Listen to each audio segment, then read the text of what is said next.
창세기 5장 21절에서 32절, 제가 한 절 여러분이 한 절 이렇게 교독하여 읽도록 하겠습니다.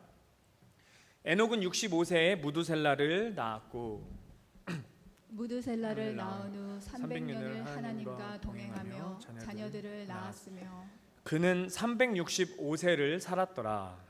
에녹이 하나님과 동행하더니 하나님이 그를 데려가심으로 세상에 있지 아니하였더라.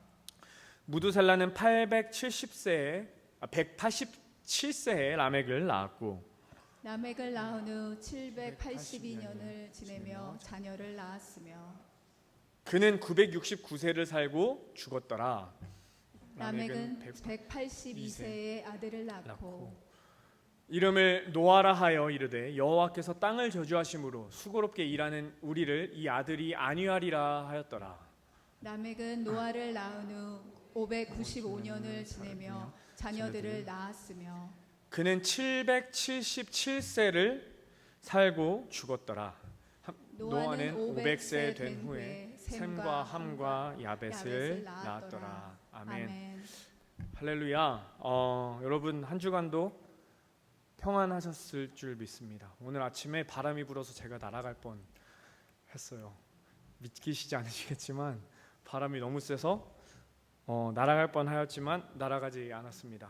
다행이었고, 또 이렇게 비가 와서 덥지 않고 날이 또 서늘해져서 또 감사한 것 같습니다. 물론 또 다시 더워지겠지만요. 제가 우리 유스 학생들에게 종종 이런 질문을 하곤 합니다. 여러분께서 아마 뉴스레터를 받으시는 부모님이라면 제가 이런 질문을 썼었던 것 같아요. 그래서 한번 이 질문을 오늘 여기 모여 계신 여러분들께도 한번 드리고 싶어요.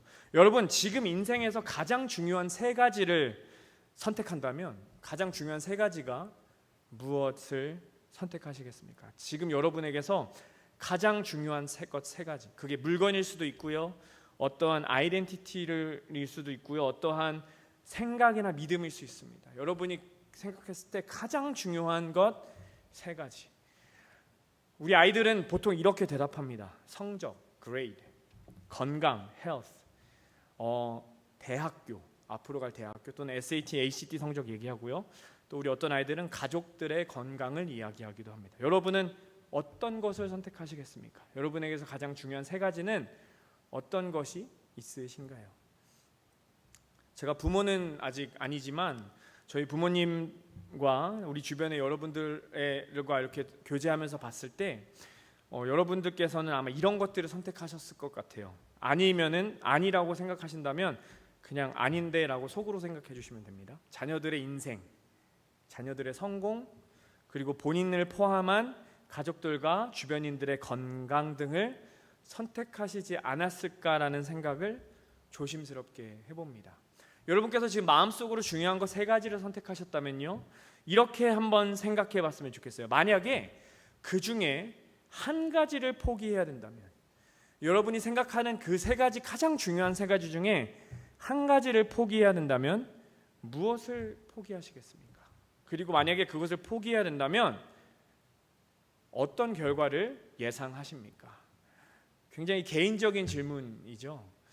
사실 이 질문을 우리 아이들에게 던졌을 때 아이들은 보통 성적을 포기하거나요, 아니면 건강은 절대 포기하지 않았습니다. 보통 성적을 포기하거나 또는 돈을 포기하는 아이도 있었어요. 여러분은 어떤 것을 포기하시겠습니까? 이 질문이 여러분께 드리는 이유 중에 하나는요, 이 질문을 통해서 우리가 지금 우리가 가장 중요하게 생각하고 있는 것, 즉 우선순위가 무엇인지, 그리고 그것들을 만약에 주님께서 지금 우리에게 너희는 그것을 포기하라고 말씀하셨을 때 우리가 왜 그것을 포기하지 못할지를 생각해 볼 수 있는 질문이어서 여러분께 드렸던 거였습니다. 사실 저도 요즘 들어서 이런 질문을 잘 듣지 않습니다. 너의 꿈은 무엇이니라는 질문도 더 이상 듣지 않고요, 우리 아이들이 항상 들었던 것처럼 너는 이렇게 해서 뭐 하고 싶니, 뭐가 되고 싶니라는 질문을 어느 순간 성인이 되고 직업을 갖고 일을 하다 보니까 그런 질문을 듣지 않게 됩니다. 근데 사실 우리가 나이에 상관없이, 여러분이 어느 장소, 어떤 곳에 언제 있든지 상관없이 이 질문을 저는 우리가 끊임없이 스스로에게 던져야 한다고 생각해요. 왜냐하면 이 질문의 근본적인 이 질문에 대한 대답의 근본적인 것을 생각해 보면요, 내가 지금 어느 곳을 바라보고 있는지, 내 삶의 방향이 어느 곳을 향해 나아가고 있는지를 생각해 볼 수 있게 되기 때문입니다. 여러분, 목사님께서 지난 5주 전부터 하셔서 창세기 1장, 2장, 3장을 설교하셨고 제가 4장, 오늘 5장에 들어왔습니다. 사실 창세기를 읽어보면요, 특히 우리 아이들에게도 그렇고 우리 자녀들에게 창세기에 대해서 말하면 가장 먼저 이런 질문을 합니다. 하나님은 정말 7일 만에 세상을 창조하셨나요? 어떻게 이렇게 과학은 이렇게 말하는데, 성경이 이렇게 말하는데, 그러면 뭐가 틀린 거죠? 과학이 틀린 건가요? 성경이 틀린 건가요? 성경에서 말하는 것들은 충분한 에비던스가 없는데 그걸 어떻게 이해하죠? 이런 질문을 많이 합니다. 물론 그거 되게 의미 있는 토론이고요, 생각해 볼 만한 것이라고 생각해요. 그런데 제가 정말 여러분과 오늘 나누고 싶은 것은 하나님이 세상을 6일 만에 창조하셨는지, 몇 천만 년을 거쳐서 창조하셨는지 이것을 따지고 보자, 그게 아니라요, 하나님께서 왜 성경 66권 중에 창세기로 성경을 시작하셨는지에 대해서 생각해 보자는 겁니다. 왜 하나님께서 창세기로 성경을 시작하셨고, 왜 성경은 하필 수많은 말씀 중에 태초에 하나님이 천지를 창조하셨느니라 라는 말씀으로 성경이 시작하였는가에 대한 질문을 여러분과 함께 나누고 싶습니다. 아마 여러분께서 제가 이 도표를 몇 년 전에 한번 보여드렸던 것 같은데 한번 복습을 해보고 싶습니다. 만약 여러분 보신 적이 없으시다면 저와 함께 이것을 좀 나누고 생각해보는 시간을 가졌으면 좋겠어요. 여러분, 창조주의, 그러니까 즉 창세기가 있어야만 하는 이유가 있습니다. 오늘 그것을 잠깐 설명드리고 말씀을 시작하고 싶습니다. 창세기가 성경에 있어야만 하는 이유, 그리고 성경이 창세기로 시작했어야만 하는 이유가 있습니다. 왜냐면요, 창세기를 통해서 우리가 분명히 알 수 있는 것은요, 이 세상은 어떤 중심으로 움직이고 있냐는 것입니다. 태초에 하나님이 천지를 창조하셨느니라. In the beginning God created the heavens and the earth. 하나님께서 세상을 창조하셨다고 못 받고 성경을 시작합니다. 즉, 이 세상은 우연히, randomly, 무작위적으로 생성된 그런 개체가 아니라요, 하나님이라는 절대적인 전능자께서 어떠한 디자인의 시간을 가지시고 어떠한 목적과 분명한 목표를 가지고 세상을 창조하셨다는 거예요. 하나님께서 세상을 창조하셨다는 말은 목적과 목표를 갖고 있었다는 말인데, 문제는 아담과 하와가 목사님께서 창세기 3장을 통해 말씀하셨듯이 이 목적과 목표를 벗어나고 말았습니다. 관역을 맞추지 못했어요. 이 관역을 맞추지 못했다는 말이 그리스어로 하마티아라는 단어고요, 이 단어는 지금 우리의 말로 죄라고 해석됩니다. 즉, 인간은 하나님의 목적과 목표대로 살지 못했기 때문에 죄를 지었습니다. 그럼 이제 죄의 문제가 해결돼야 돼요. 죄의 문제를 해결하기 위해서는 피를 흘려야 되는데 그 피가 깨끗한 피여야만 합니다. 여기서 깨끗하다는 것은 그 피가 맑다는 게 아니라 죄에서 자유로운 피여야만 한다는 거예요. 그런데 문제는 그 누구도 죄에서 자유롭지 못하다는 겁니다. 그래서 인간에겐 메시아가 필요합니다. 이 메시아는 죄가 없는 존재여야 합니다. 하나님의 뜻을 온전히 아는 자여야만 하고 하나님 본인이셔야만 한다. 왜냐하면 하나님 외에는 그 누구도 죄에서 자유롭지 않기 때문입니다. 그래서 예수 그리스도께서 이 땅에서 오셨죠. 십자가에 못 박히셨고 돌아가셨습니다. 그래서 우리는 그것을 믿음으로 구원을 받게 됩니다. 구원을 받으면 어떻게 되느냐? 성경에서는 이렇게 말씀합니다. 우리가 세상에서 죽으면 그게 끝나는 것이 아니라 이 땅을 떠나서 천국에 들어가게 될 것이다. 하나님의 나라에 들어가서 하나님과 함께 영원히 살게 될 것이라는 것을 말씀하고 있죠. 즉, 이 땅은 우리가 영원히 거할 곳이 아니라는 것입니다. 또 한 가지, 이 땅은 우리가 죽으면 이 모든 것이 끝나는 것이 아니라 우리가 죽어서도 갈 곳이 있고 죽어서도 어딘가로 영원히 거할 곳이 있다는 거예요. 다시 말하면 이 세상은 천국을, 하나님께서 원하셨던 세상은요, 천국을 나타내는 것, 이 세상이 하나님의 나라를 이루어져 가는 것을 주님께서 원하셨습니다. 그런데 우리는 죄인이기 때문에 하나님의 나라에서 사는 것이 어떤 것인지 몰라요. 그래서 하나님께 기도하면 하나님께서 답을 해주십니다. 그 기도를 통해서 우리는 어떻게 됐나요?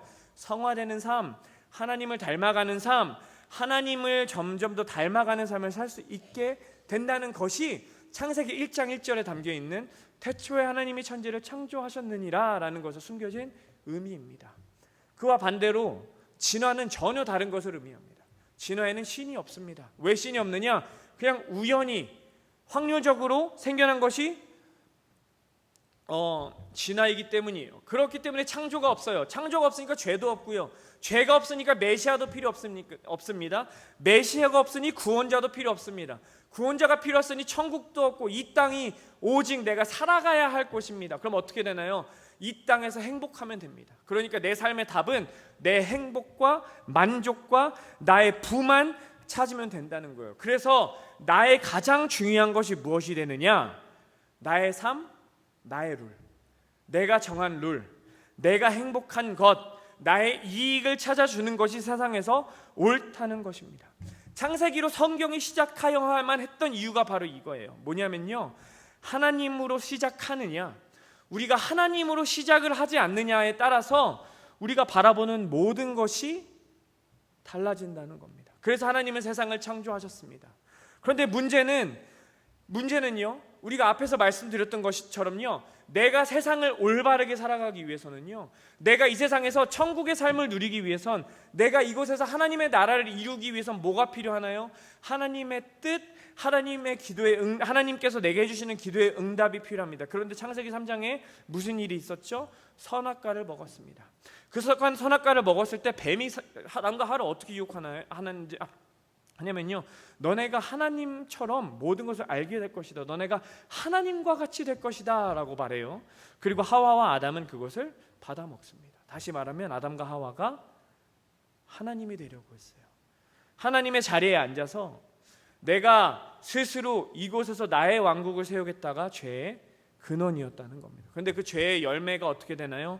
가인과 아벨의 제사 사건을 통해서 가인이 결국엔 인류 최초의 살인을 하는 사건까지 이루어지게 된다는 것입니다.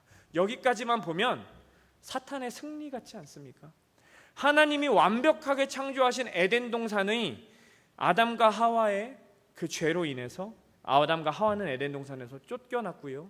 더 나아가서 하나님이 세우신 가정이라는 너무나 아름다운 공동체, 남자가 여자가 한 몸을 이뤄서 그 사랑의 결실로 맺어서 나온 자녀들인 가인과 아벨이 있는데 가인이 아벨을 죽여버렸어요.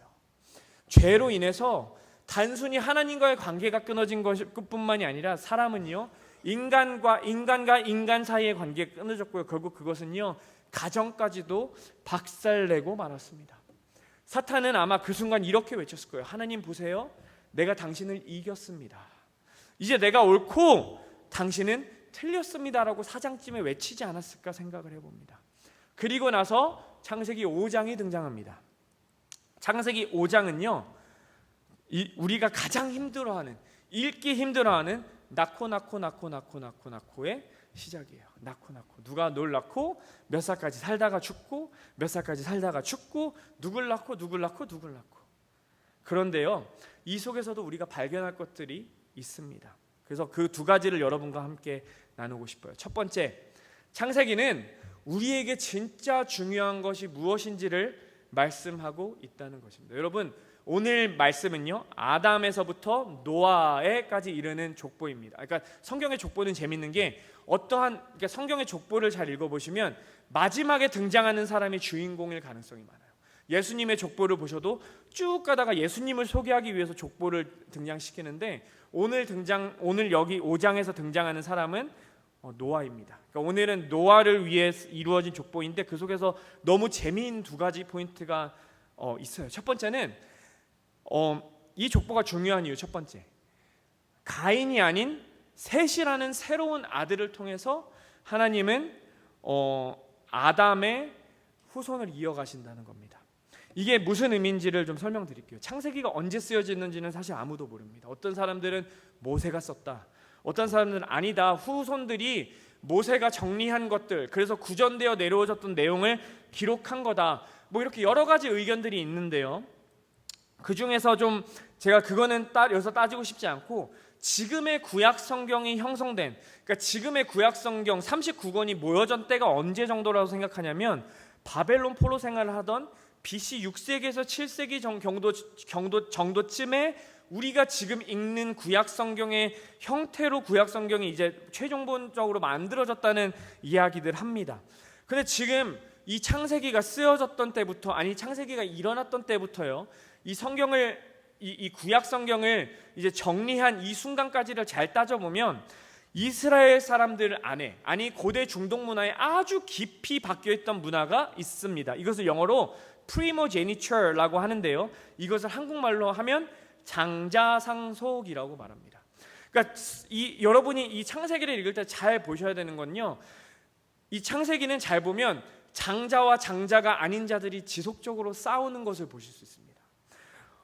이 고대 이스라엘의 가정은요, 베이트 아브라는 히브리어로 씁니다. 베이트는 house라는 뜻이고 아브는 father. 그래서 house of father, 아버지의 집이라고 할 정도로요, 아버지를 통해서 이 계승되었고, 이 가장은 남자였고, 그 집안의 모든 권력과 부는 남자를 통해서 상속되었습니다. 그런데 이 중에서 장자에게 상속이 되었다는 거예요. 첫 번째 아들은요, 아버지가 가진 재산 전체의 50%를 상속받았고요, 그리고 아버지가 가졌던 모든 통솔권과 권력을 상속받았습니다. 그리고 만약에 자녀들이 9명 있었다면 이 첫째가 50%를 받았으면 나머지는 50%가 남았겠죠. 이제 이 50%를 이 나머지 자녀들이 분배받는 겁니다. 그러니까 아무리 자녀들이 많이 분배받아도 첫째의 부만큼 분배받을 수 없었다는 겁니다.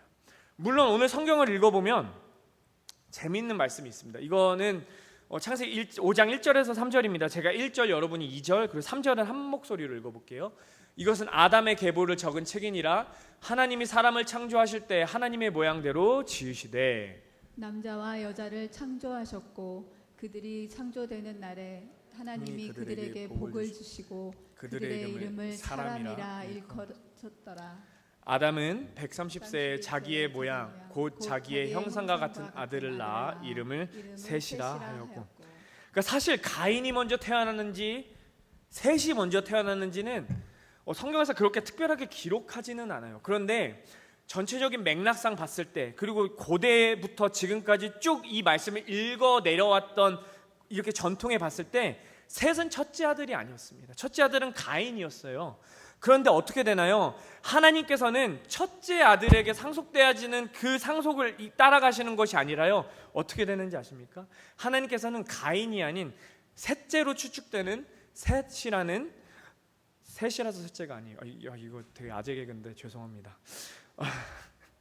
셋이어서 셋째가 아니라요, 그 셋을 통해서 하나님의 역사를 이뤄 가십니다. 왜 그런가요? 가인이 죄를 지었기 때문입니다. 여러분, 하나님은 죄를 절대 쉽게 다루시지 않습니다.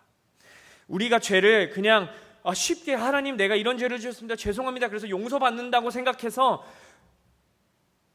그렇게 쉽게 죄를 생각한다면 그것은 잘못됐다는 거예요. 우리의 죄를 씻어주기 위해서요, 예수 그리스도의 십자가의 피의 대가가 필요했습니다. 만약에 예수님께서 그러시지 않으셨다면 지금 우리는요, 교회 올 때마다 뭐 해야 됩니까? 동물 갖고 와서요, 동물의 피를 뿌리고 그 동물을 각을 떠서 태워야 됩니다. 예수님께서 그렇게 우리를 위해, 온 세상을 위한 제물로 그렇게 죽으셨기 때문에 우리는 지금 그렇게 제사 지낼 필요가 없죠. 그래서 그런지 우리는 어느 순간부터 죄의 무게를 잊고 사는 것 같습니다. 근데 여러분, 오늘 이 사건을 통해 이것을 기억하셨으면 좋겠습니다. 우리가 죄의 길에서 떠나지 않으면요, 하나님께서는요, 세상의 법칙과 관습을 깨버리셔서라도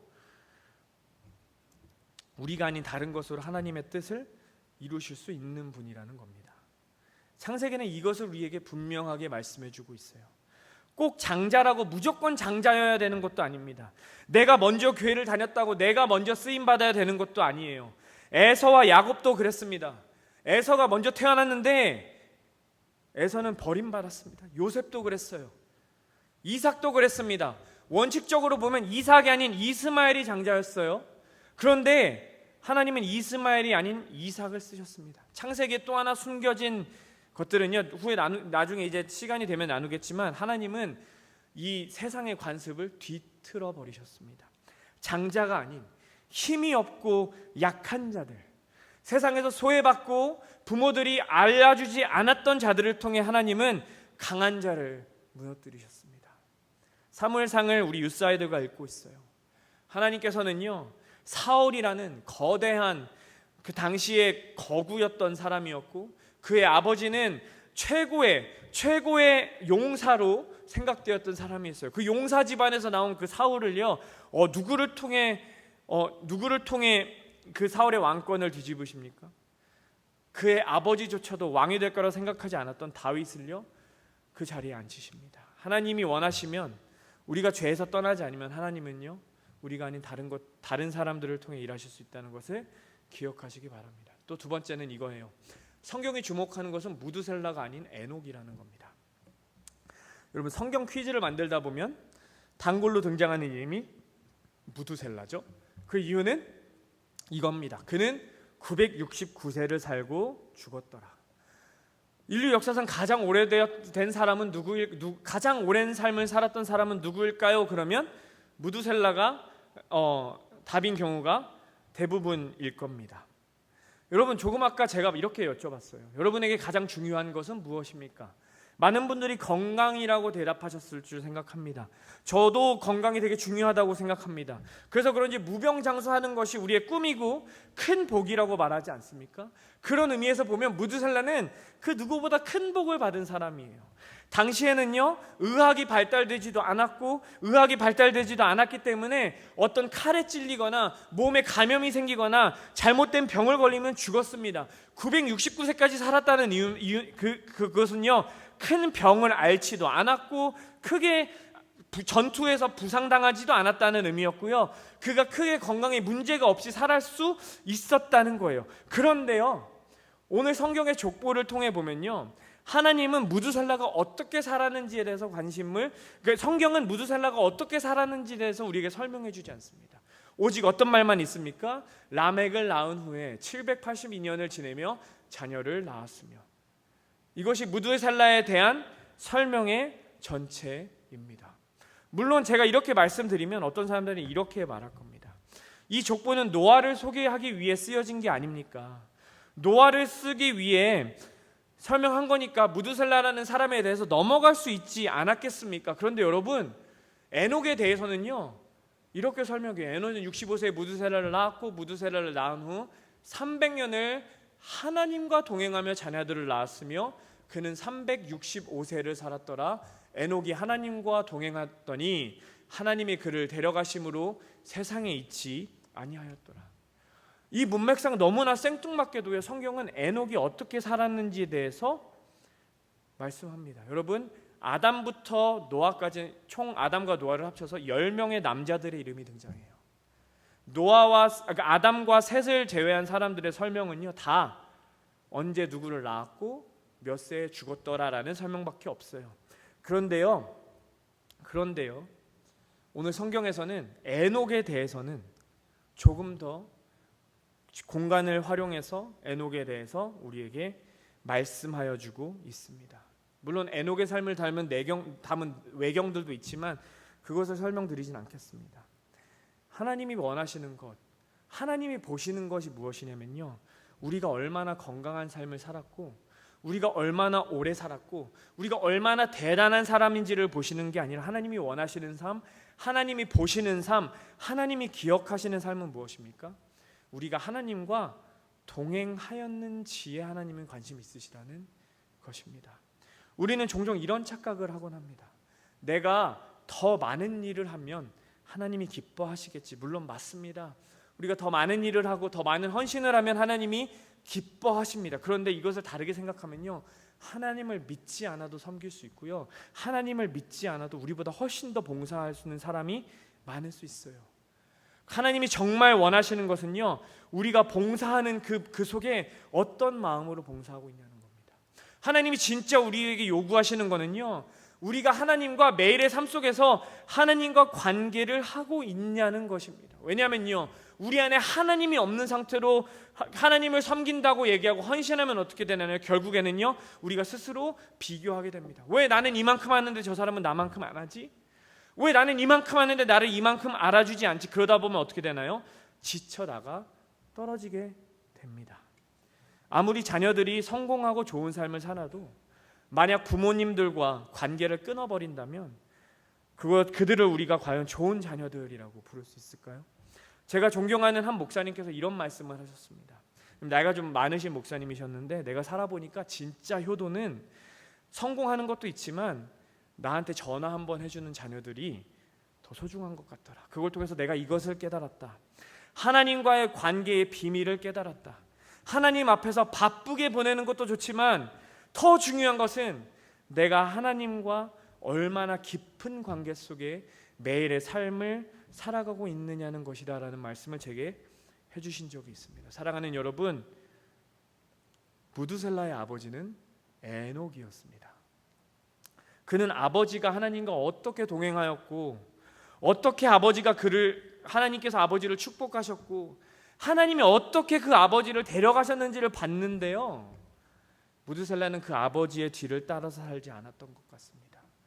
여러분은 에녹으로 기억되고 싶으십니까? 아니면 무두셀라로 기억되고 싶으신지 오늘 창세기 5장을 읽으며 함께 스스로에게 질문해 봤으면 좋겠습니다. 두 번째입니다. 모든 것이 끝난 것 같은 그 순간에도 하나님은 여전히 일하고 계시다는 겁니다. 우리 28절부터 32절을 한 절씩 교독하면서 읽어보겠습니다. 라멕은 182세에 아들을 낳고 이름을 노아라 하여 이르되 여호와께서 땅을 저주하심으로 수고롭게 일하는 우리를 이 아들이 아니하리라 하였더라. 라멕은 노아를 낳은 후 595년을 지내며 자녀들을 낳았으며 그는 777세를 살고 죽었더라. 함께 읽겠습니다. 노아는 500세 된 후에 셈과 함과 야벳을 낳았더라. 아멘. 아담과 하와는 에덴 동산에서 쫓겨났습니다. 가인은 아벨을 죽였고 그 벌로 야인이 되어 살게 되었습니다.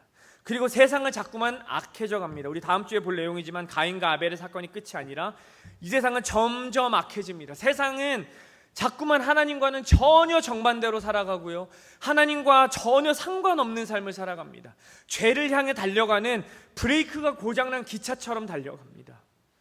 빛이 사라졌고요, 어둠이 세상을 지배하는 것 같습니다. 마치 지금과 똑같아요. 그런데요, 그때에도 하나님은 여전히 누군가를 준비하고 계셨습니다. 그게 바로 노아를 준비시키고 계셨다는 겁니다. 세상에 그 누구도 하나님을 바라보지 않았을 때 하나님께서는 에녹을 통해, 하나님께서는 또 그리고 노아를 통해 세상을 변화시킬 준비를 하고 계셨습니다. 여러분, 한참 후에 400년이란 시간 동안 이집트에서 종살이 할 때도요, 하나님은 그 아무런 희망이 보이지 않을 때도 모세를 준비시키셨습니다. 북이스라엘 역사상 가장 악한 왕이었던 아합 왕 때 혼자 남아서 모든 소망을 잃고 나를 그냥 죽여주세요라고 외치던 그 엘리야 선지자에게 이렇게 말씀하세요. 바알에게 무릎 꿇지 않는 7,000명의 사람이 있다.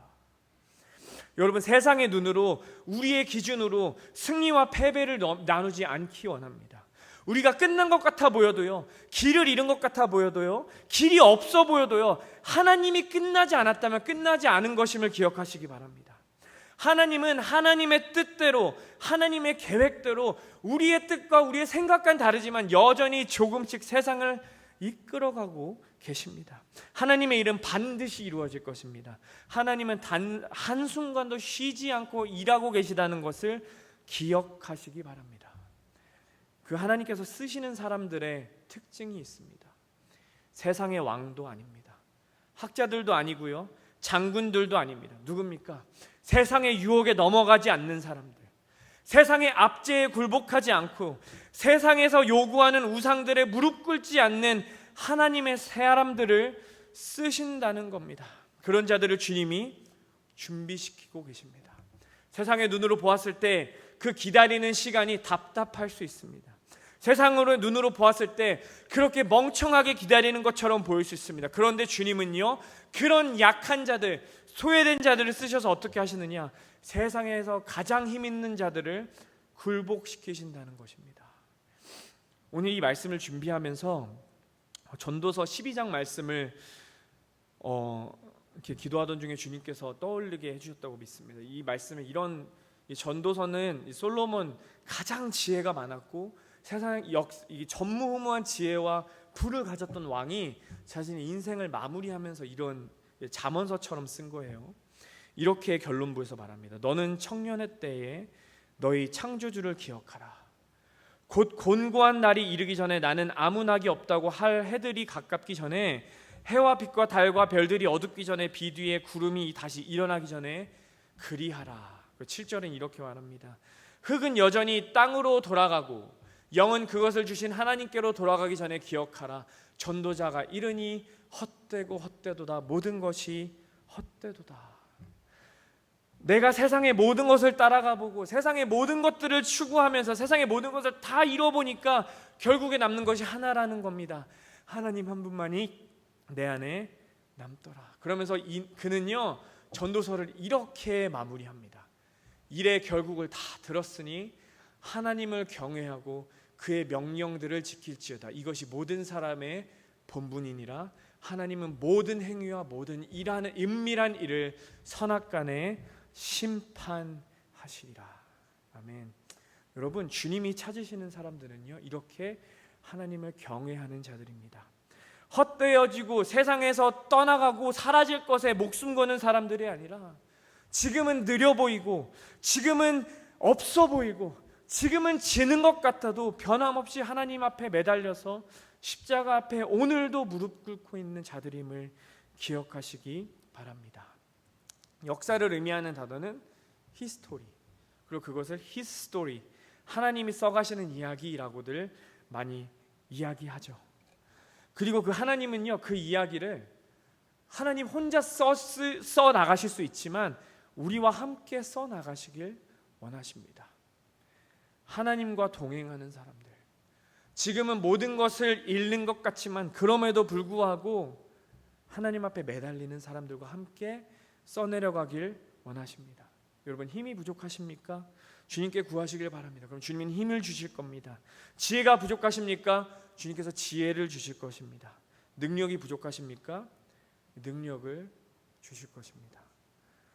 여러분과 함께 이것을 마지막으로 나누고 싶습니다. 하나님께서 우리에게 능력과 힘을 주실 때, 사랑을 주실 때 어떠한 방법으로 주시느냐 라는 것에 대한 되게 좋은 인사이트가 있는 영화의 대사를 여러분과 나누고 함께 오늘 설교를 마치고 싶어요. 이 에반 올마이티라는 영화에 나온 대사입니다. 누가 하나님께 인내를 달라고 하면 하나님이 인내를 주실까요? 아니면 인내할 기회를 주실까요? 누가 하나님께 용기를 달라고 기도하면 하나님이 뿅 하고 용기를 주실까요? 아니면 용기를 발휘할 기회를 주실까요? 누가 하나님께 사랑을 달라고 기도하면 하나님이 사랑을 주실까요? 아니면 사랑할 수 있는 기회를 주실까요? 여러분, 우리 매일의 삶 속에서 인내할 기회를 주셨을 때 인내하시기로 결단하시기 바랍니다. 하나님이 용기 내라고는 기회를 주셨을 때 용기를 달라고 기도하실 수 있기를 바랍니다. 사랑할 수 있는 기회를 주었을 때 우리 삶에 이해가 되지 않는 사람들의 공격과 핍박이 있을 때에도 주님, 내가 여전히 사랑할 수 있기를 원합니다. 이렇게 기도하시는 우리가 될 수 있기를 바랍니다. 그러면 주님은 우리를 통해 하나님의 역사를 써 나가실 줄을 믿습니다.